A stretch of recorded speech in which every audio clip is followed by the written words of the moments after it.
है, आप बताओ। This call is now being recorded. मैं आईडी करूँ कल?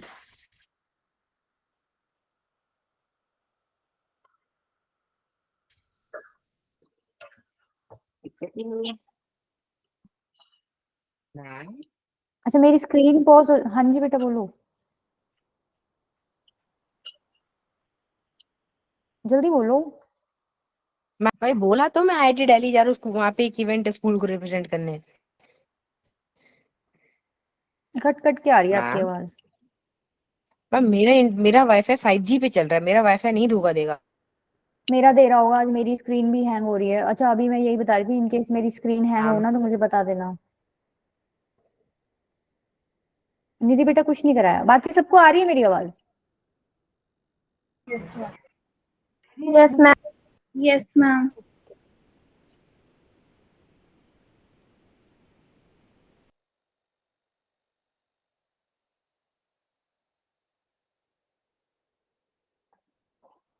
अच्छा आईआईटी जा रहे हो आप, किस खुशी में?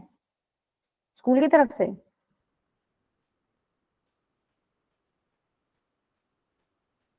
बढ़िया है, चलो अच्छी बात है, तो एक्सप्लोर करके आओ। देखो कल हम लोगों ने क्या पढ़ा था, रोज का एक ही सवाल होता है मेरा। मतलब कल हम लोगों ने एक टॉपिक तो नहीं कह सकते इसको, कॉम्प्लेक्स नंबर्स को वेक्टर्स के फॉर्मेट में कंसिडर करना शुरू कर दिया था, ठीक है। और टॉपिक हम लोगों ने एक ही पढ़ा था, क्या? Triangle inequality. फॉर्मूला याद कर लिया तुम लोगों ने? बताओ क्या फॉर्मूला था। देख लो अब ऐसे काम है तुम्हारे, 2 फॉर्मूले याद करने थे बस सारा दिन में। क्या फॉर्मूला था बताओ, किसी को याद हो तो।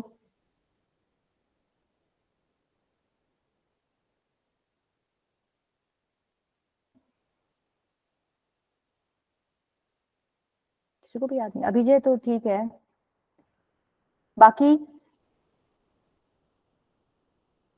हमने पढ़ा था अगर z1 प्लस z2 की मोड की बात करूं तो लेस देन इक्वल्स टू किससे होएगा? Mode z1 plus mode z2। और ग्रेटर देन इक्वल्स टू किससे होएगा? Mod Z1 minus mod. ठीक है, सेम आपका डिफरेंस के साथ था, बस वहां पे माइनस आ जाना था और कुछ भी नहीं, ठीक है। यही 2 फॉर्मूले पढ़े थे बेसिकली, बाकी तो हम लोगों ने यही चेक किया था कि भाई हम लोग कॉम्प्लेक्स नंबर्स को वेक्टर्स की तरह ट्रीट कर सकते हैं, ठीक है। आज देखो, आज ये कल मैंने तुम्हें बता दिया था रोटेशन थ्योरम पढ़नी है। अब ये थोड़ा सा फील तुम्हें अगर इतना आइडिया हो गया ना कि कॉम्प्लेक्स नंबर्स को तुम वेक्टर्स की तरह डील कर सकते हो तो समझ इजीली आएगी, अदरवाइज इसमें दिक्कत होगी, ठीक है। कल का लेक्चर अगर तुम लोगों को थोड़ा समझ आया तो ही ये चीज समझ आएगी, नहीं तो नहीं आएगी। देखो क्या कहती है ये थ्योरम। सपोज आपके पास 2 वेक्टर्स हैं, ठीक है। ये पी पॉइंट है और ये यहां पर है क्यू पॉइंट, ठीक है। एक वेक्टर ओपी है और एक वेक्टर क्या है? ओक्यू। ये एंगल मैंने कितना बोला है? थीटा। और ये एंगल मैंने कितना ले रखा है? अल्फा, ठीक है। ओपी वेक्टर का मैग्नीट्यूड मैंने ले रखा है कितना? आर।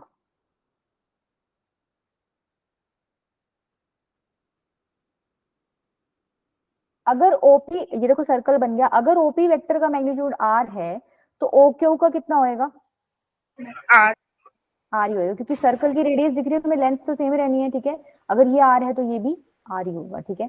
अब रोटेशन थ्योरम में हमें क्या देखना है, ऐसे फील करो कि एक वेक्टर था ओपी, तुमने इसको किसी एंगल थीटा से घुमा दिया, ठीक है। तुम्हें दिख भी रहा है थीटा एंगल बन रहा है बीच में, ओपी ऐसे था, घुमा के तुमने ओक्यू पे रोक दिया लाके, ठीक है।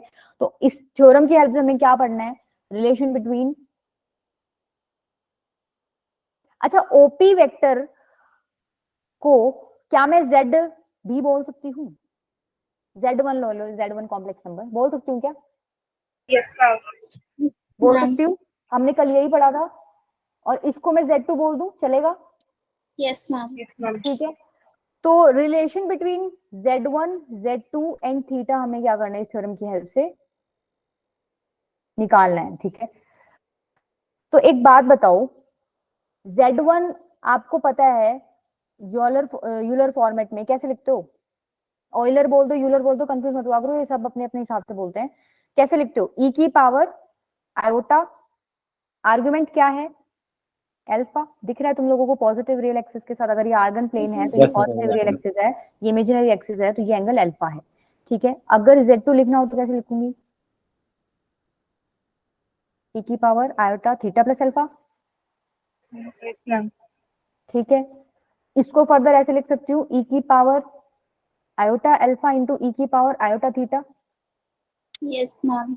अब ये पार्ट क्या था, Z1 इंटू में ई की पावर आयोटा थीटा, यही क्या है आपका रिलेशन, ये आपका मल्टीप्लीकेशन फैक्टर है। ठीक है, मतलब तुम्हें दिख रहा है तुमने Z1 को रोटेट किया Z2 तक, तो उसको लिखने का तरीका क्या है, Z1 इंटू ई की पावर आयोटा थीटा आप करोगे तो आपको क्या मिल जाएगा, Z2 मिल जाएगा। क्लियर हुई इतनी चीज। अब यहाँ पर एक चीज देखो, जब आपने ये रोटेट किया है तो लेंथ में तो कोई चेंज नहीं आया है, सिर्फ रोटेशन हुई है, यस और नो। Yes, ma'am. ठीक है, अभी हम जो नेक्स्ट केस पढ़ेंगे ना उसमें रोटेट तो हम करेंगे ही करेंगे, लेंथ भी क्या कर देंगे, बढ़ा देंगे। मतलब जैसे मान लो रोटेट करके मैं ये यहाँ ले आई, ठीक है, और ये लेंथ बढ़ गई इसकी, नेक्स्ट केस ये वाला डिस्कस करेंगे। उससे पहले एक और इंपॉर्टेंट चीज क्या है कि भाई अभी आपने कैसे घुमाया है, ये एंटी क्लॉकवाइज घुमाया, क्लॉकवाइज घुमाया था, Anti-clockwise. Anti clockwise. ओपी से तुम गए थे ओक्यू पे, तो ये एंटी क्लॉकवाइज हो गया।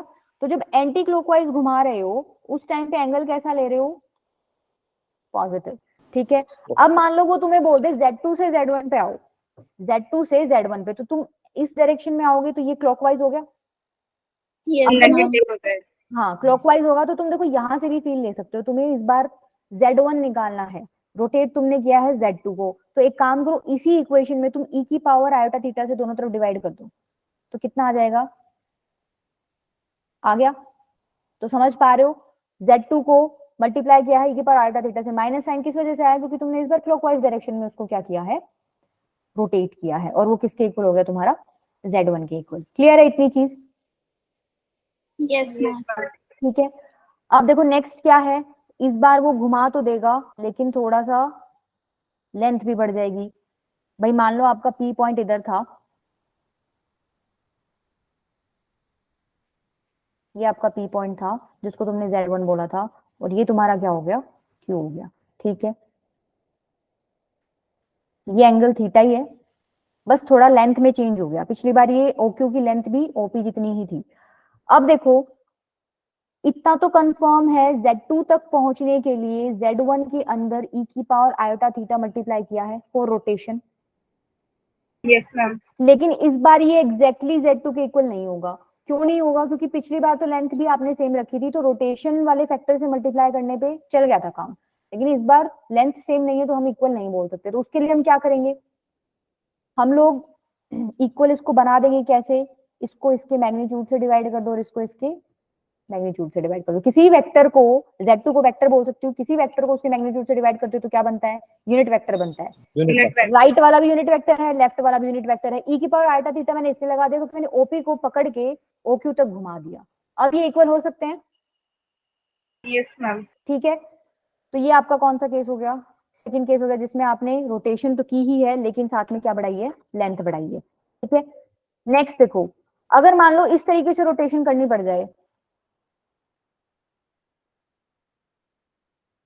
ये लेंथ ना सेम नहीं है, इसको सेम मत मान के चलना, अलग अलग मानो इसको।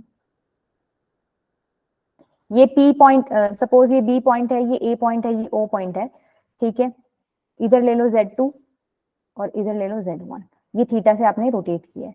मतलब बेसिकली कहना क्या चाह रही हूँ, OB को तुमने रोटेट करके OA पे शिफ्ट कर दिया, तो इसको कैसे लिखोगे बताओ अब, जैसे तुमने पीछे चीजें लिखी है उसी तरीके से। पहले वेक्टर्स की फॉर्मेट में लिख लो। Z2 is equal to Z1. नहीं, वेक्टर वेक्टर की फॉर्मेट में लिखो बेटा। इस बार देखो ओरिजिन नहीं है, ये पॉइंट ओरिजिन नहीं है, इसमें ये पॉइंट ओरिजिन था, दिक्कत नहीं आ रही थी। ये ओरिजिन था ना, तो दिक्कत नहीं आ रही थी। आप लोगों ने कल जब पढ़ा था तो उसमें हम लोगों ने ये ऐसे कुछ चीजें लिखी थी कि position vector of P Z1 के सिमिलर है, position vector of Q Z2 के सिमिलर है। इस तरीके से याद आया कुछ हमने किया था। Yes, ma'am. ठीक है, तो बेसिकली हम पोजीशन वेक्टर्स को Z कॉम्प्लेक्स नंबर्स के इक्वल रख रहे थे चीजें। तो यहाँ पर एक चीज देखो, OB वेक्टर जो है ठीक है, इसको मैंने रोटेट किया है e की पावर आयोटा थीटा से मैंने मल्टीप्लाई कर दिया तो रोटेशन हो गई। क्या मैं इसको इसके इक्वल लिख सकती हूँ? नहीं लिख सकती, क्योंकि मैंने बोला था लेंथ सेम नहीं है, तो मैं क्या कर दूंगी, नहीं झूठ मत लो, यहाँ पे वेक्टर लो, किससे डिवाइड कर दूंगी, इसके मैग्नीट्यूड मैग्नीट्यूड से। ठीक है, तो ये हो गया वेक्टर्स की फॉर्मेट में। अब वेक्टर्स की फॉर्मेट में है तो तुम लोग अब लिख सकते हो कॉम्प्लेक्स नंबर की फॉर्मेट में। ओबी वेक्टर क्या होता है, इसका पोजीशन वेक्टर लिखना हो मुझे तो कैसे लिखोगे, बी का position vector of B minus, suppose ये z नॉट है, पोजीशन वेक्टर ऑफ, अगर ये o नहीं लेना तुम इसको ओरिजिन मत मानो, इसको कुछ और मान लो, m मान लो। ठीक है, यहाँ पर भी चेंज कर लो फिर एम बी। अब बताओ एम बी को तुम कैसे लिख सकते हो, position vector of B minus position vector of M, position vector of B minus position vector of M. Position vector of B क्या है, z1 दिख रहा है, z1। Yes, position vector of m क्या है, z0। मैग्नीट्यूड ऑफ m भी क्या हो जाएगा, magnitude of z1 minus z0 into में e की power iota theta is equals to, इस वेक्टर को कैसे लिख सकते हो अब, position vector of a minus position vector of m। Position vector of a क्या है, z2। Position vector of m क्या है, z0 अपॉन में इसी का मैग्नीट्यूड चाहिए। तो ये क्या हो गया basically, with the help of rotation theorem ये स्टेटमेंट निकल गया, इक्वेशन निकल गई। ठीक है, समझ आया हम क्या कर रहे हैं। Yes. Z1 को रोटेट करके Z2 पे चले गए तो वो हमने मैथमेटिकली लिख दिया with the help of rotation theorem. अच्छा, इसी तरीके से आप ये भी कर सकते हो, अगर मान लो वो फोर्थ केस तुम्हें इस तरीके से कोई फिगर दे दे, ध्यान से देखना एक बार। सपोज ये पॉइंट है A Z1, ये पॉइंट है C Z3, इसको मान लो B Z2 और ये हो गया D Z4, ये है थीटा। ठीक है, बताओ अब ये एरो मैंने यहां लगा दी वेक्टर्स को रिप्रेजेंट करने के लिए। मेरे को डीसी को रोटेट करके एबी पे जाना है, कैसे लिख सकती हूँ, पहली चीज तो डीसी को रोटेट करके एबी पे जाना है, तो डीसी को रोटेट किया है तो मल्टीप्लाई कर दिया ई की पावर आइटा थीटा से और क्लॉकवाइज डायरेक्शन में जा रहे हैं, अपॉन में क्या आएगा, इसी का मैग्नीट्यूड, क्योंकि अभी ये एरोज की लेंथ सेम नहीं है, इक्वल्स टू किसके हो जाएगा, ए बी अपॉन में ए बी का मैग्नीट्यूड। ये चीज समझ आई। Yes, ma'am. अब इसमें तुम कॉम्प्लेक्स नंबर घुसा दो, डीसी क्या हो जाएगा, position vector of C minus position vector of D. Position vector of C क्या है, Z3। Position vector of D क्या है, Z4 इनटू में ई की पावर आयोटा थीटा अपॉन में इसी का magnitude Z3 minus Z4 equals to A B vector, मतलब कैसे लिखोगे, position vector of B minus position vector of A. Position vector of B क्या है, Z2, पोजीशन वेक्टर ऑफ ए क्या है, माइनस Z1 अपॉन में Z2 माइनस Z1। ठीक है, तो ये मैंने मैथमेटिकली लिख दिया, डीसी को घुमा के मैंने एबी पे छोड़ दिया। ठीक है, क्लियर है ये चीज, यस मैम। कर लोगे अब। Yes, क्वेश्चन पे चलें सीधा। ये 4 केस मैंने बताए हैं, पहले वाले में तो देखो लेंथ आपने चेंज ही नहीं की थी, तो वहां पर मैग्नीट्यूड का चक्कर नहीं था, यूनिट वेक्टर आपको बनाना नहीं था, क्योंकि आपने जस्ट रोटेट ही किया है, तो रोटेशन के लिए मैंने ये फैक्टर मल्टीप्लाई कर रखा था। लेकिन जब आगे के 3 केस आपने डिस्कस किए तो उसमें लेंथ का कोई, देखो इसमें तो दिख ही रही है बड़ी है, तो उसके लिए हमने उसको यूनिट वेक्टर बना लिया, ताकि यूनिट वेक्टर की लेंथ इक्वल होती है तो मैं लिख सकती हूँ, और खाली एक रोटेशन फैक्टर से मल्टीप्लाई कर दिया।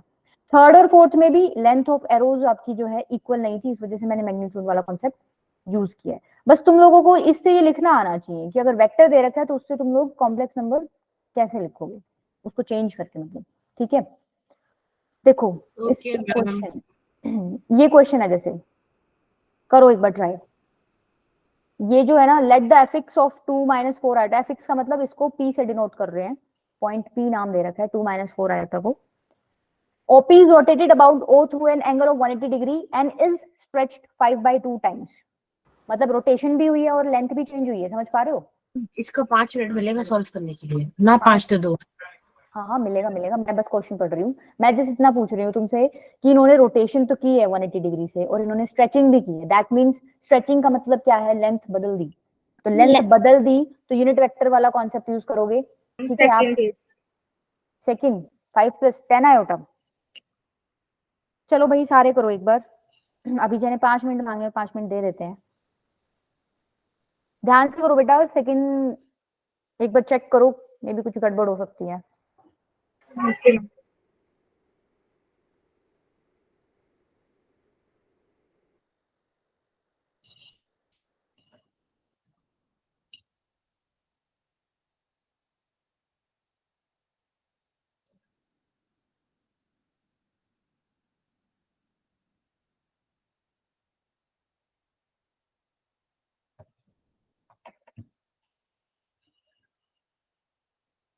Ma'am option C. किसने बोला है, किसने बोला है, नाम बताओ बेटा। मैम शिवांगी। अच्छा,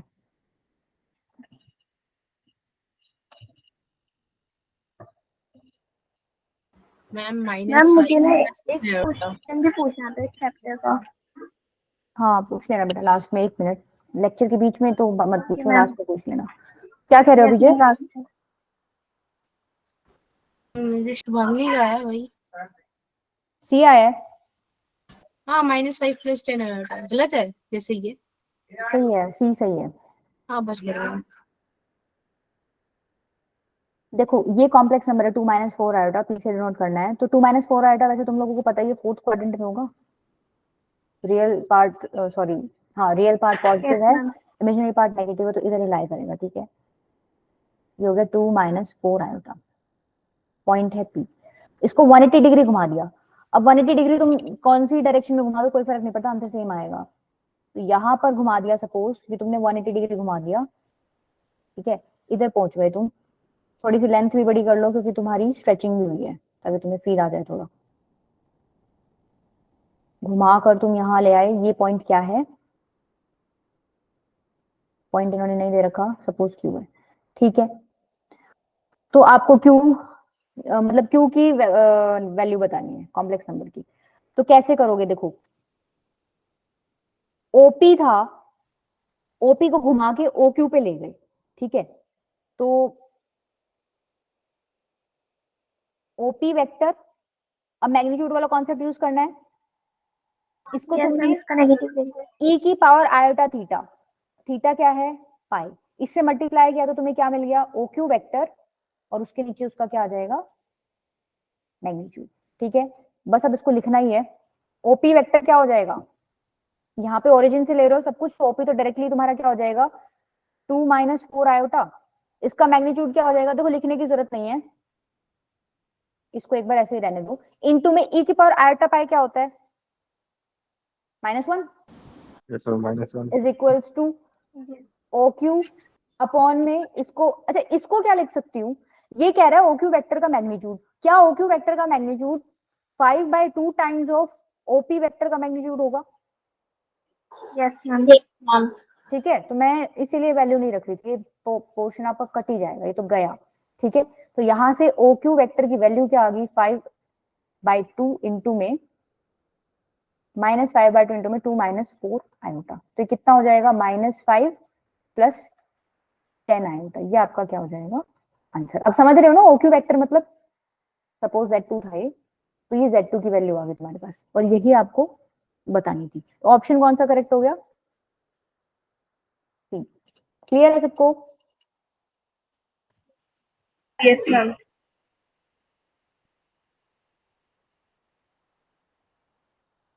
चलो ये बताओ, देखो ये वैसे तुम अभी आगे पढ़ोगे कि सर्कल की इक्वेशन है, अगर ऐसे नहीं समझ आती तो देखो, अगर मॉड z = 2 लिखा हुआ है, तो सपोज आपने z मान लिया, ठीक है, z = x + आयोटा y, तो अगर z x + आयोटा y मान लिया, तो x + आयोटा y का मोड क्या हो जाता है, √ में x² + y² = 2, दोनों तरफ स्क्वायरिंग कर दो तो x² + y² यस = मैम। क्या आ गया, 4। ये जो इक्वेशन है ये किसकी होती है, सर्कल की इक्वेशन होती है, वैसे इन जनरल ये होती है, आगे तुम कॉनिक सेक्शन में बहुत अच्छे से पढ़ोगे इसको, ठीक है, जिसमें ये h और k क्या होते हैं तुम्हारे, centre of circle. Centre of circle क्या है, h और k, और ये क्या है, r आपकी क्या है, रेडियस।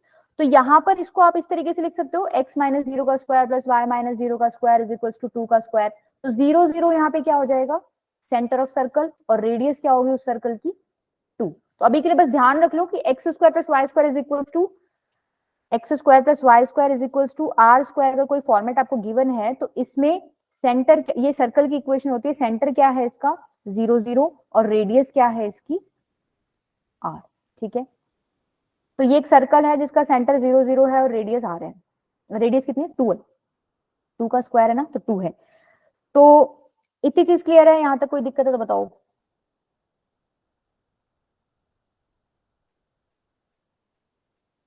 क्वेश्चन में क्या है कि Z1, Z2, Z3 are vertices of an equilateral triangle inscribed in the circle. एक इक्विलेटरल ट्रायंगल तुम लोगों ने एक सर्कल में डाला हुआ है, ठीक है, ये इक्विलेटरल ट्रायंगल डाल दिया सर्कल में, ठीक है। अच्छा, इक्विलेटरल ट्रायंगल की सारी साइड्स कैसी होती हैं, इक्वल होती हैं, ठीक है। इक्वल।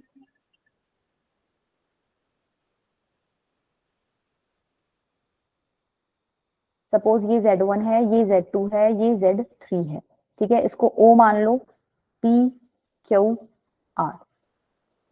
तो थोड़ा तुम्हें लग रहा है कि इन्होंने हमसे पूछा क्या है, Z1 तो हमें दे रखा है, Z2 और Z3 पूछ रखा है, तो तुम लोगों को यहाँ पे फील आ रहा है कि OP को घुमा के OQ पे लेके जा सकते हैं, फिर OQ को घुमा के OR पे लेके जा सकते हैं, OP को घुमा के OR पे लेके आ सकते हैं। तो यहाँ रोटेशन थ्योरम का यूज हो सकता है। दिक्कत कहाँ है अब कि जब हम घुमाते हैं रोटेशन थ्योरम का यूज करेंगे तो बीच का एंगल पता होना चाहिए, पता होना चाहिए ना ये वाला एंगल। अगर ये एंगल पता चल गया तो कोई दिक्कत ही नहीं है। बता सकते हो ये एंगल कैसे पता चलेगा? ये इक्वल है, आपने बता दिया ये इक्विलेटरल ट्रायंगल है। तो तुम लोगों ने 10th क्लास में प्रॉपर्टी पढ़ी होगी, equal chords subtend equal angles at the centre. Equal chords, circle में तो कॉर्ड्स हैं, इक्वल कॉर्ड्स 120 होगा ना, सबटेंड इक्वल, 120 एंगल होगा ना, क्या कह रहे हो बेटा? 120 एंगल होगा ना। हाँ 120 हो जाएगा, इक्वल एंगल्स एट सेंटर। तो अब ये सेंटर पूरा तो कितना 2 पाई होता है, 360 डिग्री होता है कि नहीं होता?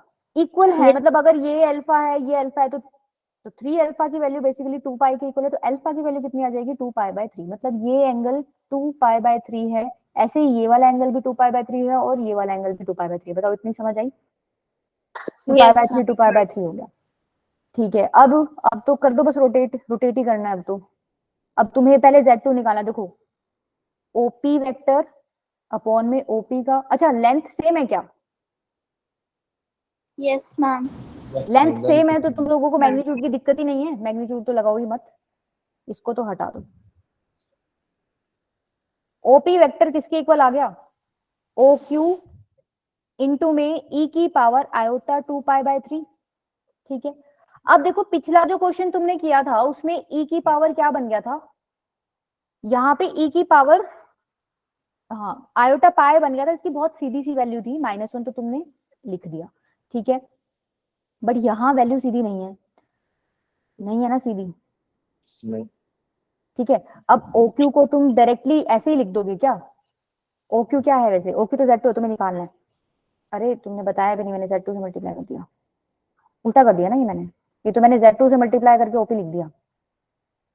OP से मल्टीप्लाई करना था, OP से मल्टीप्लाई करो E की पावर आयोटा 2 पाई बाय 3, आपको मिलेगा OQ, ठीक है। तो OP बेसिकली क्या है Z1, इसको मल्टीप्लाई करोगे आयोटा 2 पाई बाय 3 से तो क्या मिलेगा Z2 ही आपको निकालना है। अब Z1 को एक बात बताओ, आपको Z1 ऐसे दे रखा है, आप ऐसे लिखोगे क्या Z1 1 plus iota root 3 into में E की पावर आयोटा 2 पाई बाय 3, कुछ निकलेगा क्या यहाँ से?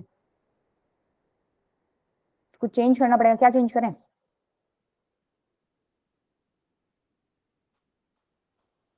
One plus iota root 3 Cartesian format हो गया, आप चेंज कर सकते हो इसको, यस मैम। यूलर फॉर्मेट में कर सकते हो। कैसे करते हो मैंने क्या बताया, कार्टेशियन फॉर्मेट को कैसे चेंज करोगे? इसके मैग्नीट्यूड से मल्टीप्लाई डिवाइड। हाँ, मतलब तुम under root 1 square plus root 3 का स्क्वायर से मल्टीप्लाई डिवाइड कर दो, कितना हो गया ये 1 स्क्वायर प्लस रूट 3 स्क्वायर 4, तो 2 बचेगा, तो 2 से मल्टीप्लाई डिवाइड करो, देखो क्या बनेगा 2, अंदर बनेगा 1/2 प्लस आयोटा रूट 3/2, ठीक है, इंटू में E की पावर आयोटा 2 पाई बाय 3, यही बनेगा। इस वाले पार्ट को क्या लिख सकते हो अब,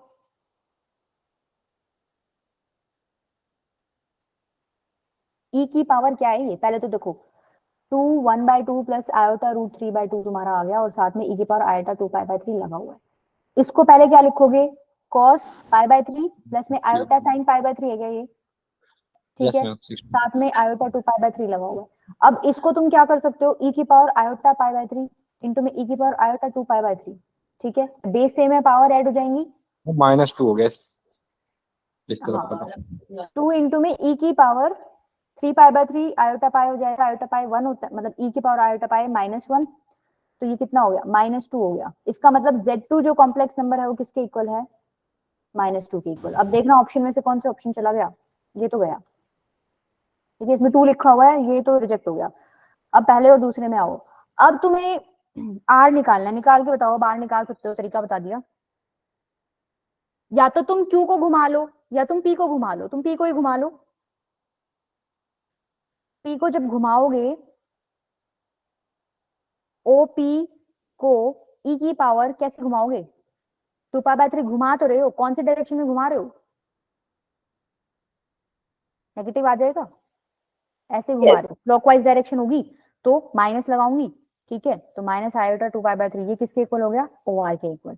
OR था Z3, OP क्या है, OP तुमने अभी अभी निकाला है, किसके इक्वल आया था तुम्हारा, ये रहा, नहीं ये नहीं आया था, रुको, ये आया था, इतना पार्ट तुम्हारा OP निकला था ना, ये साइड में तो तुमने फिर मल्टीप्लीकेशन फैक्टर लगा रखा था, ये OP वाला पार्ट था, समझ रहे हो ना सारे, इस वाले पार्ट को चेंज करके मैंने ये लिखा था, ये OP वाला पार्ट है। तो 2 इंटू में e की power iota pi by 3 into में e की power minus iota 2 pi by 3, ये Z3 की वैल्यू आ जाएगी, क्या आ रही है यहाँ से Z3 की वैल्यू, बेस सेम है, पावर ऐड होंगे तो पाई बाय 3, -π/3। हाँ माइनस पाई बाय 3, आंसर बता दो ना अब तो, अच्छा 2 पूरा करना है। 2 e की power iota minus pi by 3, तो ये कितना हो जाएगा, कॉल कर लो इसको,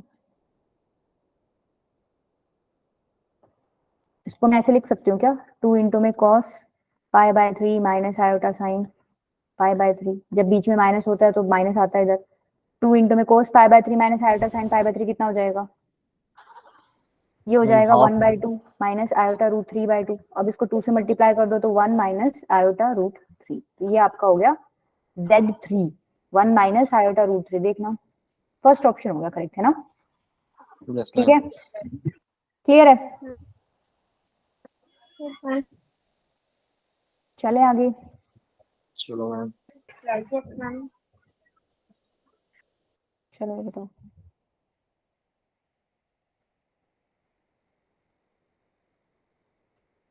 इसमें थोड़ा सा रिवर्स डायरेक्शन में दिमाग लगाना पड़ेगा, क्यों, क्योंकि इन्होंने Z दे दिया, अब जब आप फिगर बनाओगे तो अगर डायरेक्टली चमक रहा है तो बहुत बढ़िया बात है, लेकिन Z से वेक्टर्स पे जाना है इस बार, अभी तक तो हम वेक्टर से Z पे जा रहे थे, आसान लग रहा था, position vector of this minus position vector of this हम लिख देते थे, अब इन्होंने Z दे दिया। एक चीज देखो, करोगे क्या एक बार ट्राई, या करा दूं सीधा, मैम एक बार Ma'am, करके देखते try हैं। कर लो.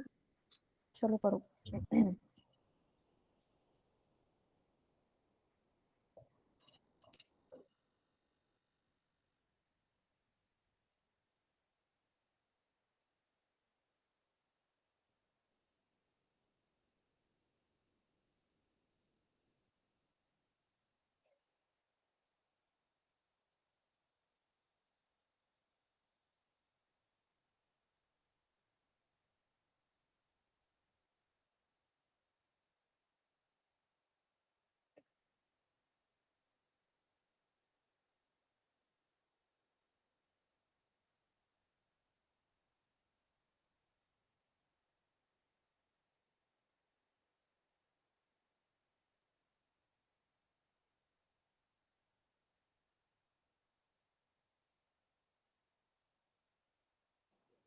Ma'am, C. इक्विलेटरल किसका है, शिखा का Yes, है, ma'am, यही आ रहा है. शिवांगी Yes, किसका ma'am, है, यही आ रहा है. सबका सी आ गया, तुम तो बड़े तेज हो गए, हाँ भाई, बॉयज पार्टी, मैम मैं महिला सशक्तिकरण में भरोसा रखती हूँ, इसलिए मैं पहले लड़कियों को बोलने का मौका दे रहा हूँ। अच्छा करा दूं फिर मैं, देखो सी ऑप्शन ठीक है, इक्विलेटरल आएगा, Z1 माइनस Z3, अच्छा इसको कुछ लिख सकते हो क्या तुम,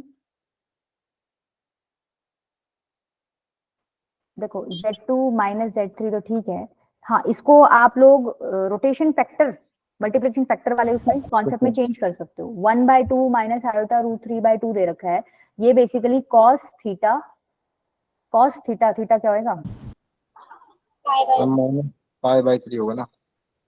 cos π/3 माइनस आयोटा साइन π/3। अब इसको तुम यूलर फॉर्मेट में लिखोगे तो e की पावर माइनस आयोटा π/3 हो जाएगा।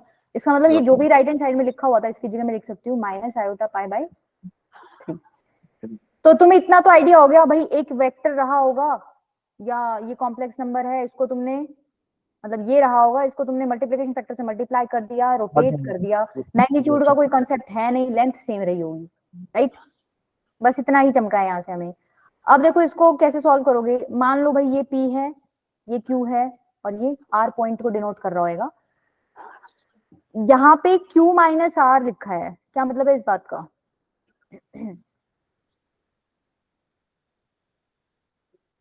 मैम साइड दे रखी है। स्लाइड, मैम साइड की लेंथ हो जाएगी ना 2 माइनस आर छोटी। हाँ Q माइनस R बेसिकली मैं वेक्टर्स में सोच रही हूँ, जैसे Q माइनस R तुम कब लिखते हो, Q माइनस R कब लिखोगे, Z2 मतलब position vector of Q minus position vector of R, इसका मतलब यही है ना, position vector of Q minus position vector of R। ये बेसिकली क्या होता है, ये R Q होता है, ठीक है, R Q होता है। तो देखो मैं अगर रिप्रेजेंट करूं, अगर मान लो R यहाँ था, Q यहाँ था, तो ये इस तरीके से हो गया, ठीक है।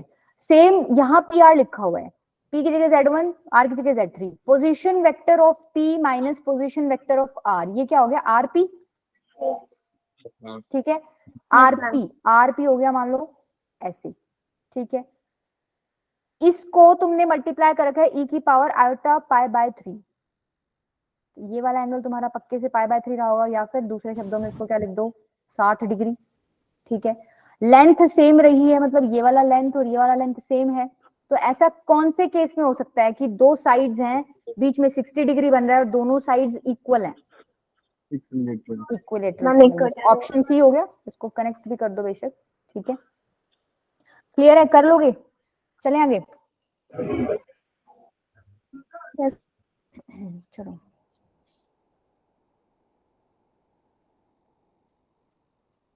करो try. If the area of triangle on the Argand diagram formed by complex number this and this is 18, आपको मैम स्क्रीन नहीं दिख रही।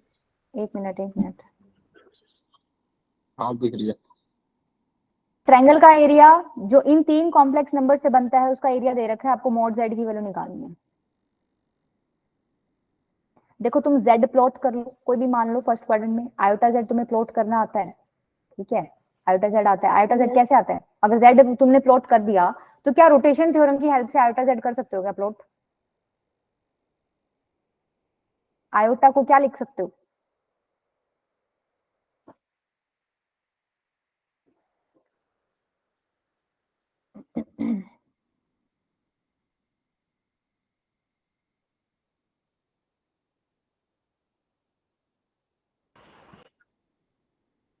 अच्छा इसमें एक कॉन्सेप्ट तुम्हारा यूज होगा, लिख लो अगर मानो तुम्हें याद नहीं हो तो। जो डायगोनल होता है पैरेललोग्राम का, वो दो ट्रायंगल इक्वल एरिया के ट्रायंगल में पैरेललोग्राम को डिवाइड कर देगा, ठीक है, डिवाइड्स पैरेललोग्राम इनटू इक्वल। फिर नहीं दिख रही है स्क्रीन। एक मिनट बेटा आ जाएगी, एक सेकंड। आगे तक।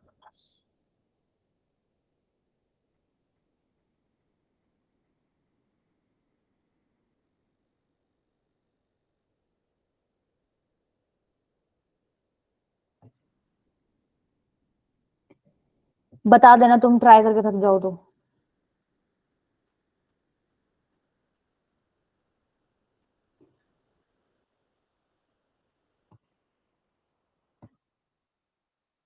मैम आइसोसेलेस ट्रायंगल है ना ये। आइसोसेलेस ट्रायंगल, ये तो पैरेललोग्राम बनेगा बेटा। अच्छा ट्रायंगल ये वाला, हाँ आइसोसेलेस, हाँ बोल सकते हो। नहीं रुको, हाँ ठीक है, राइट एंगल आइसोसेलेस, ठीक है।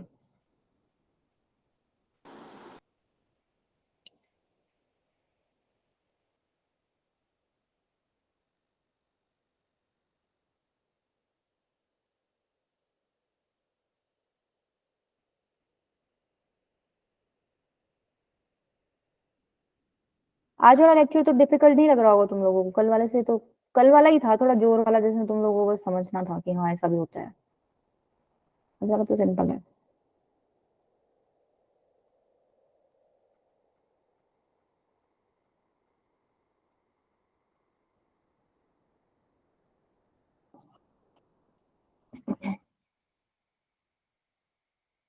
मान लो z कॉम्प्लेक्स नंबर तुम्हारा यहाँ रहा होगा, ठीक है। मैम प्लस माइनस 6 आ रहा है। नहीं मैम 6 आएगा मॉडुलस से। हाँ 6 आएगा। किसने दिया है answer? Ma'am Shivangi. Very good बेटा, 6 आएगा, ठीक है। देखो, मान लो ये है वो कॉम्प्लेक्स नंबर z, ठीक है। अब आयोटा z है दूसरा कॉम्प्लेक्स नंबर तुम्हारा। आयोटा z मतलब आयोटा को मैं क्या लिख सकती हूँ? cos pi by 2 plus iota sine pi by 2 लिख सकती हूँ। Iota cos pi yes by 2 plus iota sine pi by 2। cos pi by 2 तो जीरो ही हो गया, iota sine pi by 2, sine pi by 2 1 होता है तो आयोटा ही आ जाएगा, ठीक है। तो इसको मैं ऐसे लिख सकती हूँ, और इसको फिर फर्दर मैं कैसे लिख सकती हूँ? e की power iota pi by 2 into Z. तो मतलब समझ पा रहे हो, ये यस जो दूसरा कॉम्प्लेक्स नंबर है ये कैसे बना है तुमने? z के अंदर मल्टीप्लाई कर रखा है e की पावर आयोटा पाई बाय 2, मतलब z को रोटेट किया होगा पाई बाय 2 एंगल तक। समझ आई बात? तो z को तुम रोटेट कर दो पाई बाय 2 एंगल तक, z को रोटेट करोगे पाई बाय 2 एंगल, लेंथ सेम है, ये वाली लेंथ और ये वाली लेंथ सेम है। पाई बाय 2 एंगल रोटेट कर दिया, ये आ गया, मान लो ये z2 के इक्वल है, ठीक है। ये आयोटा z आ गया तुम्हारा, आ गया कि नहीं आ गया? दूसरी चीज, तीसरा जो कॉम्प्लेक्स नंबर है वो दोनों का एडिशन है। अब तुम लोगों को पता है दो वेक्टर्स ऐड हो रहे हैं, सपोज ये दो वेक्टर्स हैं, दो वेक्टर्स कैसे ऐड होते हैं, उसका रिजल्टेंट किधर जाएगा? डायगोनल के अलोंग। सपोज ये डायगोनल है पैरेललोग्राम का, ये कर दो आप बंद, ठीक है। ये पॉइंट आपका क्या हो जाएगा? z प्लस आयोटा, मतलब z प्लस आयोटा z इसके अलोंग होगा। क्लियर हुई इतनी चीज? हमें इससे Yes, मतलब नहीं है ma'am. वो कहाँ होएगा। अब देखो एक बार के लिए इसको कनेक्ट कर दो, ठीक है। आपको ट्रायंगल का एरिया बनाना था जो इन तीनों कॉम्प्लेक्स नंबर से मिलके बना हो, तो ये वाला ट्रायंगल हो गया बेसिकली ये पूरा। Yes, ma'am. अब मैंने आपको एक कॉन्सेप्ट बताया था कि पैरेललोग्राम का जो डायगोनल होता है वो इक्वल एरियाज में डिवाइड कर देता है, तो इस ऊपर वाले ट्रायंगल का जो एरिया है वो वही है जो इस नीचे वाले ट्रायंगल का एरिया है, ठीक है। अब नीचे वाले ट्रायंगल राइट एंगल ट्रायंगल है, तुम्हें दिख रहा है। ये जो लेंथ है ये बताओगे कितनी है? ये वाली लेंथ लगाओ दिमाग। Ma'am, mod Z. Mod Z, अगर ये मॉड जेड है तो ये भी मॉड जेड है, इक्वल है, ठीक है। Yes, ma'am. तो इस येलो ट्रायंगल का एरिया क्या हो जाएगा? 1/2 इंटू में बेस इंटू हाइट, मतलब mod Z into mod Z, और ये दे किसके इक्वल रखा है? 18 के इक्वल। तो मॉड जेड का स्क्वायर किसके इक्वल हो गया? 36 के इक्वल। मॉड जेड किसके इक्वल हो गया? 6 के इक्वल, ठीक है। क्लियर है? Yes. Yes, ma'am. मुझे easy था, मैं क्या सोच रहा था मतलब. हाँ इजी था क्वेश्चन। चलो नेक्स्ट, ये बताओ, ये भी बहुत आसान है, थोड़ा सा मैं हिंट दे देती हूँ, इसको इसको सॉल्व करो। Ma'am Z screen. Ma'am, screen कौन नहीं सा? दिख रही, एक मिनट।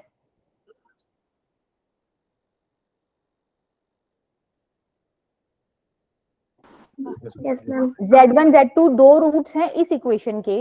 यहाँ इतनी लाइन से तुम लोग फंडा लगा सकते हो, सम ऑफ रूट्स और प्रोडक्ट ऑफ रूट्स वाला, ठीक है। इतना मैंने हिंट दिया ही, हिंट दे रही हूँ मैं। Z being complex, further assume that the origin Z1 and Z2 form an equilateral triangle.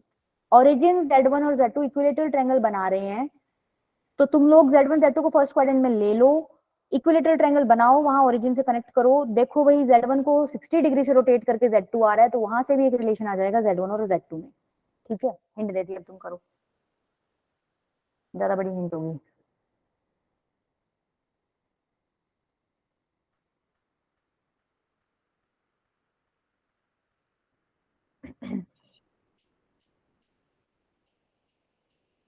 Siya बेटा आपको समझ आ रहा है?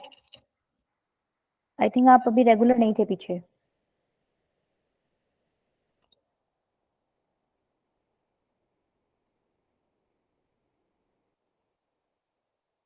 रोशनी, सौरव, वंदिता,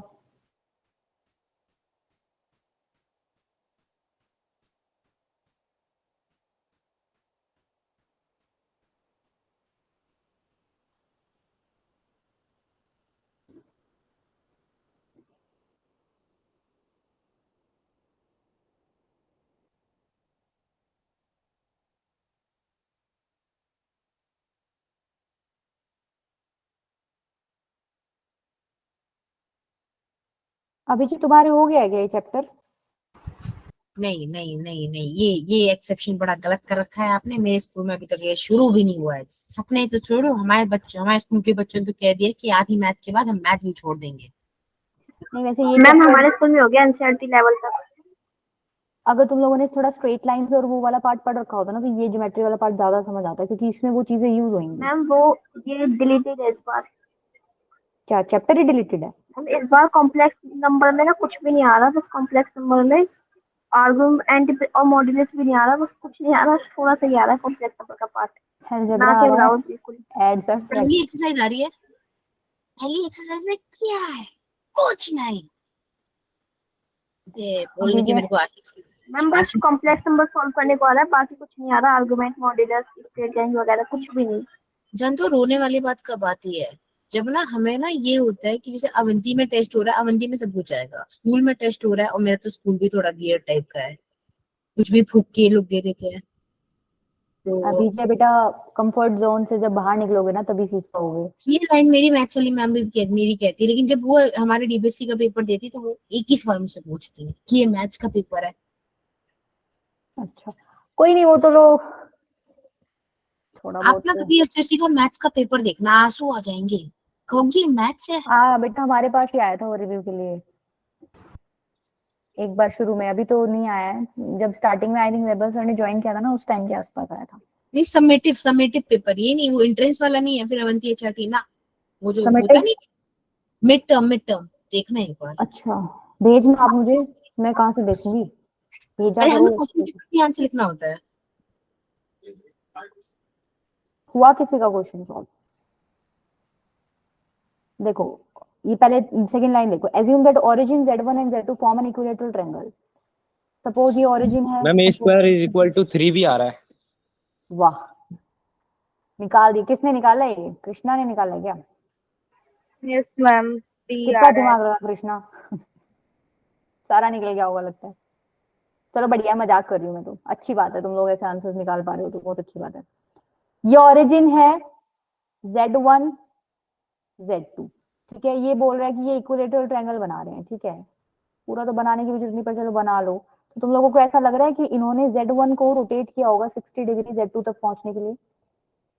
तो मैं यहाँ पर z1 और z2 में एक रिलेशन लिख सकती हूँ। z1 को लेंथ सेम है, इक्विलेटरल ट्रायंगल की साइड्स इक्वल होती है, z1 को रोटेट किया है मतलब e की पावर आयोटा 60 डिग्री मतलब pi by 3 is equals to z2। एक रिलेशन तो मेरे पास आ गया z1 और z2 में, ये सेकंड लाइन से निकाल लिया। दूसरा क्या कि z1 z2 be two roots of equation this, ये इक्वेशन दे रखी है z square plus a z plus b is equals to 0। इसके दो रूट्स हैं z1 एंड z2, ठीक है, तो सम ऑफ रूट्स क्या होएगा? Minus b by minus a a मतलब minus a. Product of roots होएगा z1 into z2 is b. Equals to b, ठीक है। अब ऑब्वियस सी बात है z1 z2 दोनों है, एक को चेंज कर दो, z2 को चेंज करके लिख दो z1 इंटू ई की पावर आयोटा पाई बाय 3। देखो यहाँ से क्या बनेगा, z1 प्लस z1 ई की power iota pi by 3 is equals to minus A. यहां से क्या बनेगा, z1 इंटू z1 ई की पावर आयोटा पाई बाय 3 की वैल्यू b की इक्वल आएगी, ठीक है। तो सेकंड वाली इक्वेशन से आपको क्या मिल गया, z1 स्क्वायर ई की power iota pi by 3 is equals to b। अब ये वाली इक्वेशन है और एक ये वाली, इसको कैसे सॉल्व करें, यहाँ z1 स्क्वायर है, ठीक है, तो आपको वहां भी z1 स्क्वायर क्रिएट करना पड़ेगा ताकि फिर डिवाइड करो z1 से z1 तो कट जाए, क्योंकि ये तो अब ऐसे डायरेक्टली तो नहीं निकाल पाओगे, ठीक है। तो ऊपर वाले में से z1 कॉमन आ रहा है, अंदर बच गया 1 प्लस ई की पावर आयोटा पाई बाय 3, इसमें से कह रही हूँ मैं, ठीक है, z1 कॉमन आ गया, इधर है माइनस ए, स्क्वायरिंग कर दो दोनों तरफ, z1 स्क्वायर 1 प्लस ई की पावर आयोटा पाई बाय 3 किसके इक्वल आ गया, square is equal to a square. ये इक्वेशन 1 है, मान लो ये इक्वेशन 2 है, दोनों को डिवाइड कर दो, जैसे ही डिवाइड करोगे तो क्या आ जाएगा, z1 स्क्वायर ई की power iota pi by 3 is equals to नहीं ए स्क्वायर बाय बी, ठीक है, ये वाला पार्ट तो गया। ऊपर स्क्वायर खोल लो, 1 प्लस ई की power iota 2 pi by 3 plus 2ab 2 e की power iota pi by 3 is equals to a square upon में क्या है ई की पावर आयोटा पाई बाय 3। समझ आया यहाँ तक? अब क्या करोगे, इसको बी रह गया, अलग अलग ले जाओ, अलग अलग ले जाओ तो क्या आ रहा है आंसर, 1 ई की power minus iota pi by 3, जब 1 के नीचे लेके जाओगे इसके नीचे लेके जाओगे तो क्या आएगा, e की पावर आयोटा पाई बाय 3। यहां से आयोटा पाई बाय 3 से आयोटा पाई बाय 3 कट जाएगा, 2 बचेगा, is equals to a square by b। बताओ ये स्टेप समझ आया सबको? बस मैंने अलग अलग ले लिया डिनोमिनेटर सबके साथ, ठीक है। Yes. अब e की power minus iota pi by 3 होता है cos pi by 3 minus iota sine pi by 3, plus e की पावर आयोटा पाई बाय 3 होता है cos pi by 3 plus iota sine pi by 3 plus 2 is equals to a square by b। ये वाला part तो गया। 2 cos pi by 3 कितना हो जाएगा, cos pi by 3 cos 60 degree 1/2 into 2 1, यहां से मिलेगा 1 और एक 2 लगा ही हुआ है तो मैम बेसिकली, हाँ जी बेटा, इसका आंसर डी है। 3, हाँ डी है। सही है, 3 पता नहीं इज कैसे इक्वल्स पढ़ टू लिया आपने। 3 is equals to a square by b, तो यहाँ से ए स्क्वायर की वैल्यू क्या हो जाएगी, 3b के इक्वल। क्लियर है? कर Yes, लोगे? ma'am. चले आगे, चलो देखो नेक्स्ट रोटेशन थ्योरम पे इतना बहुत है। नेक्स्ट आपका क्या है, अभी आगे जो भी क्वेश्चंस करोगे ना उसमें ज्योमेट्रिकल इंटरप्रिटेशन ऑफ मॉड्यूलस वाला पार्ट यूज होगा। वैसे तुम लोगों को थोड़ा पता भी है, अगर मान लो मैं डिस्टेंस फॉर्मूला की बात करूं, ये तुम्हारे लिए नई चीज नहीं है भाई। अगर एक पॉइंट है P, ठीक है, यहाँ कोई कॉम्प्लेक्स नंबर है, सपोज Z मान लो, ठीक है, तो इसका मॉडुलस कैसे निकालते हो, x प्लस आयोटा वाले, x प्लस आयोटा y वाले फॉर्मेट में है x square plus y square, ये सबको पता है ऐसे मॉडुलस निकलता है। चलो ये तो वैल्यू हो गई, लेकिन अगर वैसे कोई मॉड z का मतलब पूछ ले तो मतलब भी मैंने बता रखा है तुम्हें क्या होता है मॉड z का मतलब। इस कॉम्प्लेक्स नंबर का ओरिजिन से डिस्टेंस ही क्या है आपका, मॉड मॉड z, मतलब इसका मतलब है मॉड z का देसी भाषा में तुम मतलब बोलो तो ओरिजिन से इस कॉम्प्लेक्स नंबर z का डिस्टेंस है, ठीक है। क्लियर है ये चीज? अब ये तो था एक पॉइंट है मान लो, और ओरिजिन से हम देख रहे हैं। अब मान लो 2 पॉइंट हो जाए आपके, एक मान लो P है और एक Q है, एक Z1 है एक Z2 है, ठीक है। अब इन दोनों के बीच का डिस्टेंस मुझे देखना है, तो कैसे निकालोगे बताओ? मैम वही x2 माइनस x1 का whole square plus y2 minus y1 का होल स्क्वायर अंडर रूट में। हाँ वो तो ठीक है, वो ठीक है, लेकिन मान लो हम लोगों ने कल वेक्टर्स के टर्म्स में पढ़ा था, तो इसमें बोल सकते हो क्या तुम पोजीशन वेक्टर ऑफ Q, मतलब अगर आपको पी क्यू निकालना है मान लो, ठीक है, पहले P yes Q vector ma'am. निकालो, तो position vector of Q minus position vector of P, तो कितना आ जाएगा Z2 माइनस Z1। फिर अगर मैग्नीट्यूड की बात करूं, मुझे ये लेंथ निकालनी थी, तो कितना आ जाएगा mod of Z2 minus Z1। तो कल तुम्हें अब कहीं लिखा मिले ये कि mod of Z2 minus Z1 है, तो तुम लोगों के दिमाग में ये आना चाहिए कि इसका मतलब ये है कि Z2 और Z1 के बीच का डिस्टेंस की बात कर रहा है। समझ आई बात? Yes.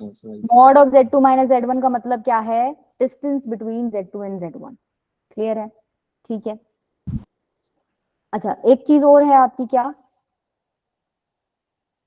एक और कॉन्सेप्ट है, equation of perpendicular bisector. Perpendicular bisector सब जानते हो ना, अगर अगर मान लो ये ए बी है, तो एक ऐसी लाइन जो इसके परपेंडिकुलर और इसको बाइसेक्ट कर रही हो, ये दोनों पार्ट इक्वल है और ये 90-90 है, ठीक है, सबको पता है ये। सपोज यहाँ एक कॉम्प्लेक्स नंबर है Z1, यहाँ एक कॉम्प्लेक्स नंबर है Z2, मेरे को इस परपेंडिकुलर बाइसेक्टर की इक्वेशन चाहिए, मतलब ये जो सीधी लाइन खींची हुई है मैंने, स्क्रीन नहीं दिख रही है, अब दिख रही है? देखो इक्वेशन ऑफ परपेंडिकुलर बाइसेक्टर बोल रही हूँ मैं, ए बी लाइन है, उसका परपेंडिकुलर बाइसेक्टर ये वाली लाइन हो जाएगी, जो परपेंडिकुलर भी है इसके, जो कि मैंने बिल्कुल नहीं बना रखी है, पर ये 90 डिग्री पे इसको बाइसेक्ट कर रही है, ठीक है, ये 90 डिग्री है एंगल, और ये दोनों पार्ट्स आपके इक्वल है, तो ये इसका क्या है, परपेंडिकुलर बाइसेक्टर। अब मुझे इसकी इक्वेशन चाहिए, ठीक है, इसकी इक्वेशन चाहिए, तो मैं कैसे निकालूंगी? देखो जब भी इक्वेशन माननी होती है ना, तो आप कोई ना कोई वेरिएबल पॉइंट मानते हो या मूविंग पॉइंट मानते हो। मान लो कोई पॉइंट मैंने P मान लिया, ठीक है, जिसका वैल्यू क्या है Z। अब ये मैंने मूविंग पॉइंट माना है, ये इस लाइन पे कहीं भी घूम सकता है, पर ये रहेगा इसी लाइन पे, ठीक है। तो एक बात बताओ, अगर मैं इसको कनेक्ट कर दूं, तो क्या ये दोनों ट्रायंगल्स कॉन्ग्रुएंट हो गए? भाई ये तो कॉमन साइड हो Yes, गई, ma'am. ये एंगल सेम हो गया, ये साइड सेम हो गई, कॉन्ग्रुएंट हो गए, दैट मींस ये डिस्टेंस और ये डिस्टेंस इक्वल होगा, ठीक है। इसका मतलब समझ रहे हो, खाली इसी पॉइंट पे नहीं, अगर ये पॉइंट थोड़ा सा नीचे भी आ जाएगा ना, या थोड़ा ऊपर भी ले जाओ तो भी वो डिस्टेंस आपका सेम, मान लो ये पॉइंट तुम्हारा इधर आ गया तो भी क्या फर्क पड़ता है, ये डिस्टेंस तो सेम ही रहेगा, ये ट्रायंगल्स तो अभी भी कॉन्ग्रुएंट रहेंगे। मान लो वो पॉइंट इधर नीचे आ गया तो भी क्या फर्क पड़ता है, ये दोनों डिस्टेंस अभी भी सेम रहेगा कि नहीं रहेगा, बताओ। ठीक है, रहेगा। Yes. तो मैं इसी कॉन्सेप्ट को यूज करके लिख सकती हूँ, ध्यान से देखना, एपी वेक्टर का मैग्नीट्यूड, अगर मैं वेक्टर्स की टर्म में बात करूं, is equals to BP vector का मैग्नीट्यूड। लिख सकती हूँ ऐसे, मैग्नीट्यूड ले लिया मैंने, लेंथ की बात कर रही हूँ मैं, ये दोनों लेंथ तुमने सेम बताई है। एपी वेक्टर को तुम क्या लिख सकते हो, position vector of P minus position vector of A. तो mod of Z2 minus, sorry Z2 नहीं, पोजीशन वेक्टर ऑफ पी क्या है आपका, mod of Z minus Z1 is equals to mod of Z minus Z2। ये जो है equation, ये क्या है आपकी इक्वेशन ऑफ परपेंडिकुलर बाइसेक्टर। ठीक है, अब यहां पर तुम इस लाइन पे जितने भी पॉइंट्स आ रहे होंगे ना, जैसे अब हमने वेरिएबल पॉइंट या मूविंग पॉइंट Z लिया है, जितने भी पॉइंट्स आ रहे होंगे वो तुम Z की जगह पुट करोगे ना, वो इसको पक्का सेटिस्फाई करेंगे। ठीक है, तो ये क्या है, इस परपेंडिकुलर लाइन बाइसेक्टर की इक्वेशन है। ठीक है, अब यहां से थोड़ा सिमिलैरिटी देख लो, Z क्या है तुम्हारा, अभी क्वेश्चन कराऊंगा ना तो तुम्हें ऐसे मैच करना पड़ेगा। Z क्या है, बेसिकली जो मूविंग पॉइंट था या जो परपेंडिकुलर बाइसेक्टर पे लाई कर रहा था पॉइंट। Z1 और Z2 क्या है, फिक्स्ड पॉइंट्स हैं। ठीक है, ये तो फिक्स्ड है, मूव तो तुम्हारा P कर रहा है, A और B तुम्हारे फिक्स्ड है। तो क्लियर है ये चीज, अगर इस तरीके का कोई फॉर्मेट मिलेगा तो तुम समझ जाओगे कि ये एक परपेंडिकुलर बाइसेक्टर है।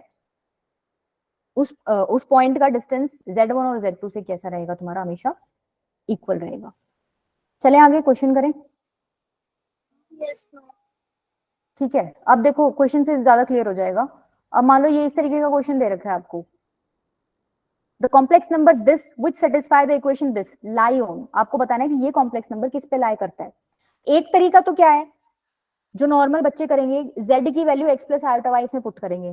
देखो जो साधारण बच्चे करेंगे वो क्या करेंगे, x plus iota y put करेंगे माइनस 5 आयोटा, मॉड्यूलस अलग अलग हो जाता है ऊपर नीचे, तो x plus iota y minus plus 5 iota, ठीक है, इज इक्वल्स टू 1। इसको इधर लेके जाएंगे, फिर मॉड लेते हैं, मैम एक्स एक्सिस में बिलोंग करेंगे ना, Like option मॉड, X. हाँ ठीक है, मॉड लेंगे वो इसका, तो रियल पार्ट का स्क्वायर प्लस इमेजिनरी पार्ट का स्क्वायर का रूट, फिर दोनों तरफ स्क्वायर करेंगे, वहां से निकालेंगे, वहां से निकल जाएगा, कोई दिक्कत नहीं है, बहुत बड़ा हो जाएगा।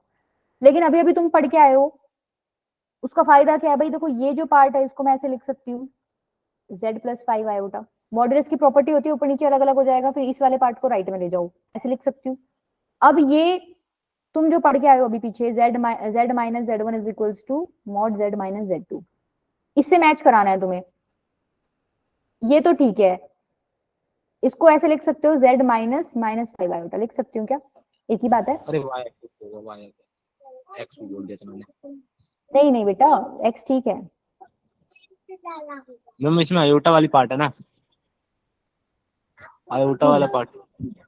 हाँ तो तुमको तो Z देखना था ना, Z कहाँ लाए कर रहा है, Z तो उसके परपेंडिकुलर बाइसेक्टर पे लाए करेगा ना, तो वो तो जेड X, लाए करना था। अच्छा अच्छा, मैं सोच रहा हूँ ये पॉइंट्स नहीं Z की बात हो रही है कि ये किस पे लाए करेगा। होगा। ठीक है, तो यहां से तुम लोगों को इतना पता चल रहा है, ये वो वेरिएबल पॉइंट है, ये वो फिक्स्ड पॉइंट्स हैं। कहीं ना कहीं देखो फिक्स्ड पॉइंट्स कहाँ लाए कर रहे हैं, इस बार इमेजिनरी एक्सिस पे लाए कर रहे हैं। 5 आयोटा कहीं ऊपर होगा और माइनस 5 आयोटा उतना ही नीचे होगा। ठीक है, क्लियर है। तो ये जो Z है, अब बता सकते हो मुझे कहाँ लाए कर रहा होगा, एक्स एक्सिस की, क्योंकि इसका परपेंडिकुलर बाइसेक्टर तो ये हुआ ना एक्स एक्सिस। दैट मींस ये जो Z पॉइंट है ये तुम्हारा एक्स एक्सिस पे क्या कर रहा होगा, लाई कर रहा होगा। तो ऑप्शन क्या होगा तुम्हारा, ये ऑप्शन करेक्ट। क्लियर है, ठीक है। चले आगे, इससे भी करके देख लेना अगर तुम्हें ट्राई करना हो तो, मतलब आपको बेसिक मेथड तो आना ही चाहिए, शॉर्टकट्स तो आते हैं तो बहुत अच्छी बात है, लेकिन बेसिक तो आना ही आना चाहिए। ठीक है, ये तुम्हारा होमवर्क है, इसे ट्राई करके देखना। क्या करना, देखो यहाँ पर ऐसे आ जाएगा ये x plus iota y minus 1 is equals to mod of x plus iota y plus 1 नहीं है, सॉरी 5 है। ठीक है, अब तुम्हें मॉड लेना आता है, x square plus y minus 5 का होल स्क्वायर, इसका under root is equals to under root x square plus y plus 5 का होल स्क्वायर। नेक्स्ट स्टेप में क्या कर देना, स्क्वायरिंग कर देना, ओपन कर देना, चमक जाएगा। ठीक है, आई थिंक यहाँ से तुम्हारे पास y इज इक्वल्स टू 0 आ रहा होगा, तभी तो इसका मतलब वो है कि x एक्सिस की बात हो रही है, समझ गए। इसको सॉल्व करोगे तो y इज इक्वल्स टू 0 आ रहा होगा, y इज इक्वल्स टू 0 मतलब y 0 कहाँ होता है, x एक्सिस पे, ठीक है, तो x एक्सिस वहां से आंसर आ जाएगा। चलो आगे दोनों से ट्राई करके देख लेना। ये बताओ,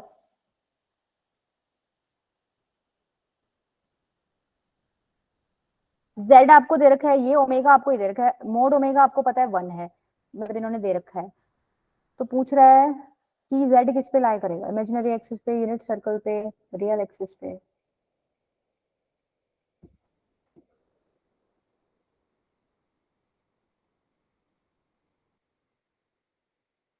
देखो यहाँ पर भी तुम, एक मेथड तो तुम्हारा वही है पीछे वाला, कैसे भाई, मॉड z निकालना आता है सबको, मतलब मॉड z ऐसे हो जाएगा 1 माइनस आयोटा z अपॉन में z माइनस आयोटा। अब इसको अलग अलग कर लो, इसकी वैल्यू 1 दे रखी है, 1 माइनस आयोटा z अपॉन में z minus iota. Next step में इसको उधर ले जाओ, z की वैल्यू पुट कर दो, मॉड लो, स्क्वायर करो, सेम हो गया, हो गया कि नहीं हो गया सेम। बड़े वाला बताया मैंने तुम्हें, जो लॉन्ग बता रही थी अभी पीछे, जल्दी बोलो, आंसर निकालने में लगे मुझे लगता है।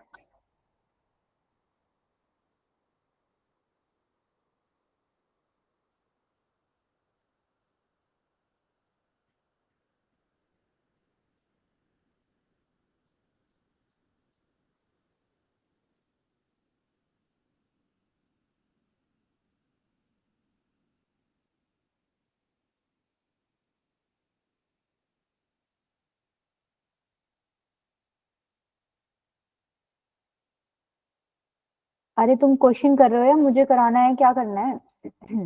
मैम मैम सब्र करो मैम, सब्र का फल मीठा होता है। बता तो दो कि कर रहे हैं मैम ट्राई।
z की वैल्यू 1 आ रही है ना।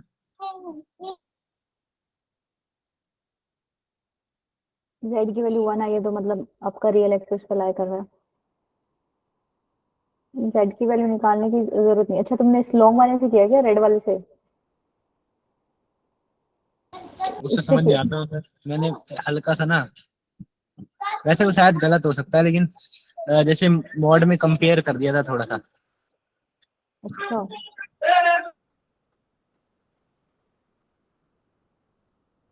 आप तो अलग दिमाग चला गए थे। मैम जैसे यहाँ पे मॉड 1 माइनस अयोटा जेड वो equal, mod 1 minus iota Z equal होगा मॉड जेड माइनस अयोटा के। तो ऐसे जेड की 1 वैल्यू रखेंगे तो ये दोनों इक्वेशन मतलब इक्वल होगी। तो मैंने ऐसे थोड़ा सा सोच के किया।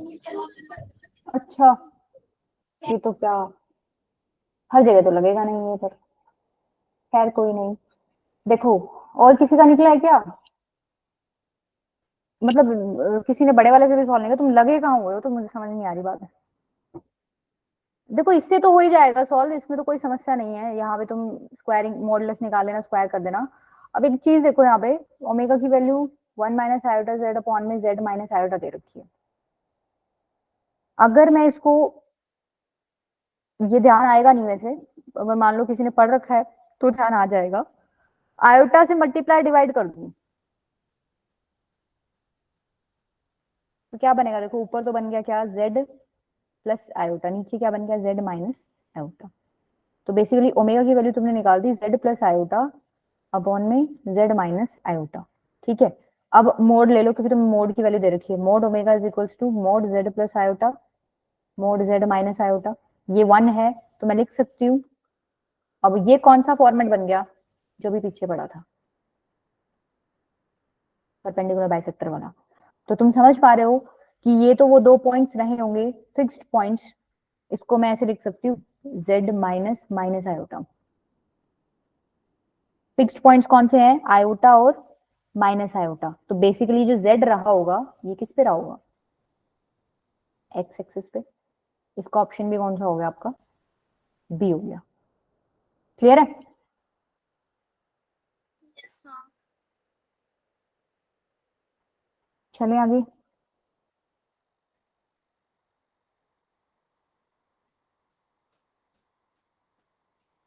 ये बताओ, देखो इसमें अब आयोटा और 1 अलग अलग हो गए तो दिक्कत तो नहीं है।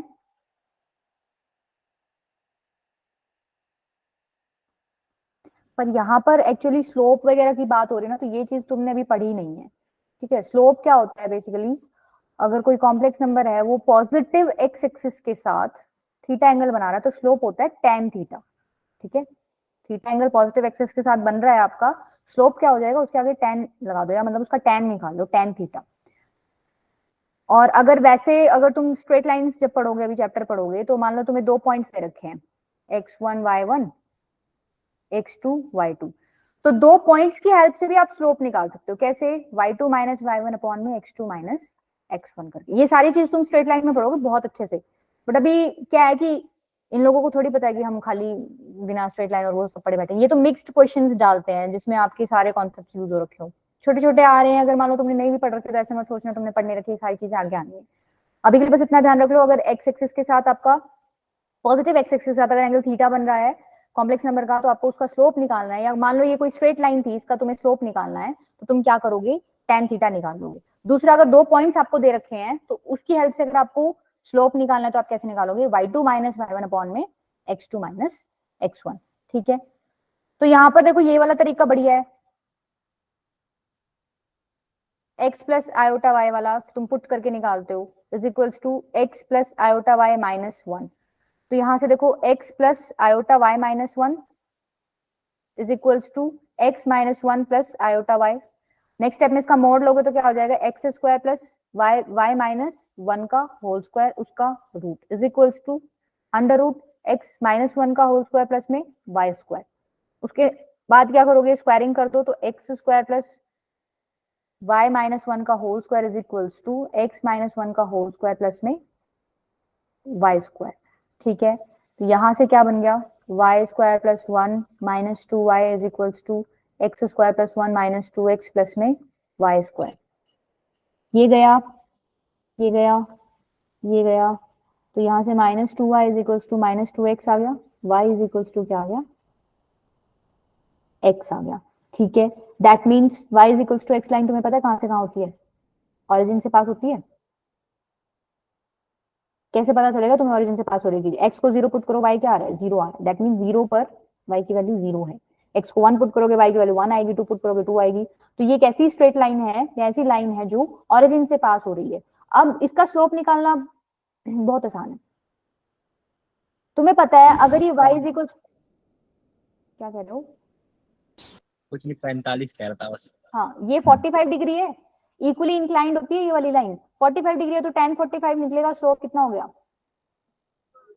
1। ठीक है, तो आंसर इसका क्या हो गया, क्या हो गया,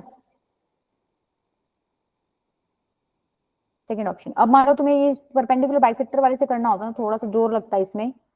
z minus iota is equals to z minus 1। इस बार ये फिक्स्ड पॉइंट है आयोटा और 1, तो बेसिकली इधर कहीं आयोटा रहा होगा, सपोज इधर कहीं 1 रहा होगा, तो जो हम ऐसे ए बी बना रहे थे ना पिछली बार, ये फिक्स्ड पॉइंट्स थे हमारे, तो वो ए बी इस बार इस तरीके से बनेगा। समझ पा रहे हो सारे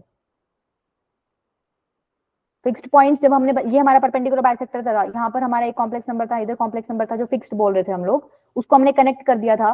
ठीक है, तो ये हमारी ए बी जो लाइन हम वहां बोल रहे थे, ये वो लाइन है। ठीक है, अब इसका परपेंडिकुलर बाइसेक्टर की बात हो रही है। परपेंडिकुलर बाइसेक्टर मतलब जो उसको बाइसेक्ट कर रहा हो, जो उसके मिड पॉइंट से पास होएगा। अब इसका मिड पॉइंट बता सकते हो क्या होएगा? 45 डिग्री का एंगल बनाया था।